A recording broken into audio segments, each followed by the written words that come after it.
And good morning and welcome to the VSA Capital 5-minute morning miner. It's Tuesday, the 7th of December. We're cracking on with Christmas here, aren't we? Morning, Paul. How are you? Very well, thank you. And you? Yeah, not too bad. Let's start down in Cornwall, my favourite discussion. But Cornish Metals, which has been absolutely roofing it, got up to 27.5p yesterday, up from about 11p. It's been quite an extraordinary run. They keep saying they know no reason why it is performing so strongly, and now the relative valuation compared to Tungsten West is a little bit out of kilter, to be honest. When you allow for the fact that Tungsten West has obviously got £39 million worth of cash. But today, Cornish Metals has reported some assay results, isn't it, Paul? And they look pretty good. A lot of high grade copper, yeah. Yes, they put out results for another 3 holes on their United Downs Cornwall Copper project. Standout hole was hole number 21011A, and that was a 2.5 meter interval at 4.6% copper and another 2.7 meter interval at 4.45% copper. In the drilling now, they have discovered that there are at least 5 parallel mineral veins in this particular play here. So, and they figure they still have at least another 400 meters of depth to test on this before they get down into the intrusive granite. So, definitely very encouraging numbers here. Yeah, it's all looking pretty good. I mean, I think at the end of the day, Cornwall is sitting on a massive amount of resource, in be it copper, tin, tungsten, and probably other things as well, lithium. But of course, the whole problem is you can have plenty of resource, but you've got to be able to mine it and process it, and that's where Tungsten West comes in, isn't it? Yes, and as you say, if the price is roofing it on Cornish Metals here, it's maybe a little premature here because they don't have a plant of their own. No. Anyway, there we go. Let's also talk about drilling results, etc., from Atlantic Lithium, which I mean really is building up now, isn't it? Just a massive lithium deposit in Ghana.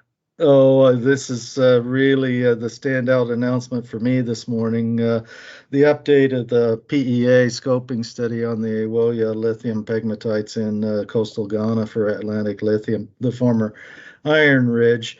The scoping study update represents no change in the mineral volumes, 2 million tons, but as of the resource increase total of above 20 million tons that they announced not that many days ago, the life of mine revenues now exceed $3.4 billion US, and we're looking at cash costs now at $249 a ton on the 6% concentrates.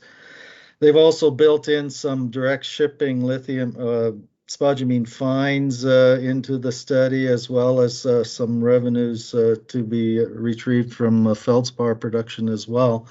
So it works out to an IRR of 194% for just 70 million in pre-production capex. So this is a really exceptionally low capital intensity and high IRR on this particular project.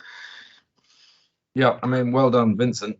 I mean, there's a lot of lithium in Ghana, actually, isn't there? It's quite interesting what might happen in that country. We've obviously spoken to other lithium mines in Ghana, whether perhaps they get together and put in a process plant, which would be quite interesting.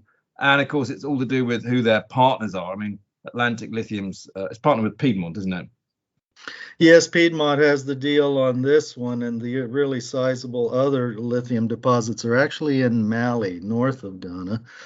But I want to point out again on this particular deposit is that so much of this mineralization in the current resource is still open-ended at depth and on strike.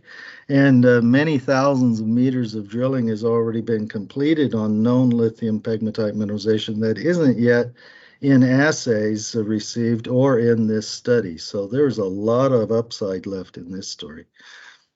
You correct me correctly, Paul. It is Mali, but Mali, of course, is land bound, and any lithium coming out of there would have to come through Ghana, wouldn't it? Yeah, that is the most direct route to the coast. That is correct. Yeah.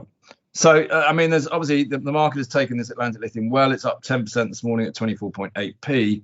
But I mean, potentially there's a huge amount of upside here, isn't there?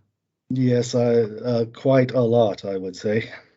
I mean, my view is actually probably this is the of all the lithium plays worldwide, be it on the TSX, ASX, London. This is probably the cheapest of all the lithium plays out there. I guess the one struggle that we'd have at VSA Capital Pool is they already have 4 brokers. I don't think they need a 5th, but of course they are a member of the Shanghai Mining Club, so we love them dearly for that. Yes, that's right. Anyway, what else you got today, Paul? Though we have to mention too that Shanta Gold has actually cut guidance for the year on their gold production in a statement out today. That due to some operational issues with delays in proper deliveries of equipment and materials to the mine site at New Luika in Tanzania. So they have reduced their guidance for the year, but it does appear that it is only a temporary issue and probably already resolved here. So for the year, they expect they won't produce more than 57,000 ounces out of New Luika, as opposed to at least 60 that they had in the guidance previously. Okay. There are a few other little ones that have been coming out with bits of news. Any that you want to particularly mention, Paul? I wanted to mention the emerald auction from Gemfields because it's a nice reflection on the colored gemstone market here. They had very nice reported auction here with a large number of participants for the emeralds they produced from the Kagem operation in Zambia. 37.8 million in total revenues, and with 58 companies participating in the bids.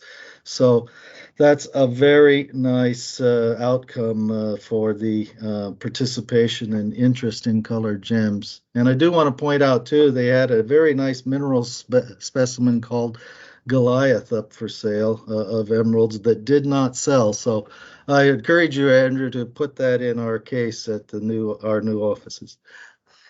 Or maybe give to my wife to try and get in her good books for Christmas. I think that's slightly out of my price range, slightly out of VSA's price range, but there you go. Okay, let's call it a day there. And I believe you're on holidays tomorrow, Paul. Yes, that's right. Fine, in which case I will probably speak to Ollie. Very good. Thank you.